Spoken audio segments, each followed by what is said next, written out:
Over on our digital channel, you can enjoy another week of funky Motown, groove and soul classics. But for those listeners whose dials are broken, I'm afraid it's time to endure more Doctor WHeasel. Doctor WHeasel, bold adventurer from beyond the frontiers of time, space and taste, battles impossible odds and terrible ratings with only his PA, Advick Goose, for assistance. In our last thrilling installment, Doctor WHeasel and Advick were captured by menacing metallic mobile dustbins and marched to the centre of an alien city, where now in the Chamber of Judgment they prepare to face the Supreme Unit and their possible end. Yes, it's Doctor WHeasel and the Impossible Dustbins of Doom, Episode 3. If I've said it once, I've said it 1,000 times. Advick, my lad, you should have stayed home in Alka-Seltzer. Sure, you're home with a drafty Rex Starliner stuck in the middle of a swamp, and okay, yes, the local spiders were humongous. At least the rubbish bin doesn't try and kill us. Oh, give him a chance, Advick. This lot haven't tried to kill us yet. I mean, if we're lucky, they might turn out to be really good at it and get it right first time. That's hardly any comfort, Doctor WHeasel. The organic creatures will pay attention. The Supreme Unit approaches. The machine that had glided into the cavernous chamber was similar in shape to the other dustbins, and yet it towered over them. Malevolence and green gas hissed from its carapace in equal measures. Organic vermin, you stand accused of the ultimate transgression. Transgression? Transgression? If you are found guilty, then you will be sentenced to obliteration. Obliteration! Obliteration! That is, unless you can explain yourselves to my sufficient satisfaction. Satisfaction? Satisfaction? Chatty sort of robots, aren't they? Oh yes! I just found myself wondering if they'd be able to sing close part harmony. You mean like some kind of ghastly interstellar mechanical barbershop quartet? Well, to be fair, their old barbershop is pretty ghastly, and there are about 1,100 of them, but yes, Advick, that's pretty much what I was thinking. Silence! Cease your babbling and present your case. Case? Case? Okay, now, that's starting to get on my weasel wick. My apologies, Your Magnificence, but might I crave the court's indulgence and ask for a small recess for my colleague and I to prepare our case? How long a time period do you require? Well, let me think. I'd need to go to law school, attend the bar, get a few big cases under my belt for good measure, and, yes, a couple of centuries would do the trick.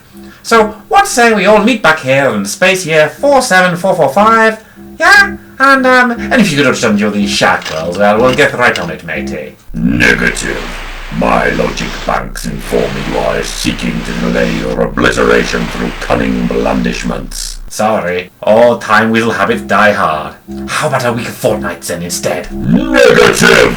Present your case immediately. I don't think he's buying it, Doctor. Have you got some sort of super sneaky backup plan? Well, normally I'd just fall back on the old wave the sonic around a bit, deliver a monologue about the injustice of the universe, and then pull the old, look, it's the Goodyear blimp, routine, and leg it as fast as my paws could carry me. Much as I hate to say it, that sounds like the best we've got. Yeah, I'd agree, except I've got all four of my little weasel paws shackled. Oh my stars, that certainly puts a crimp in things. Do you mind if I try something, Doctor? Have things really gotten this bad that I'm forced to rely on a companion? Go on, Advick, it's not like we've got anything to lose. Excellent. Excuse me, Your Supremeship. Might I address the court? You may. But caution, we will not accept any further stalling efforts. Certainly not. 1,000 parsecs from my mind. Now, I thank the court for its indulgence and must ask but one minor clarification.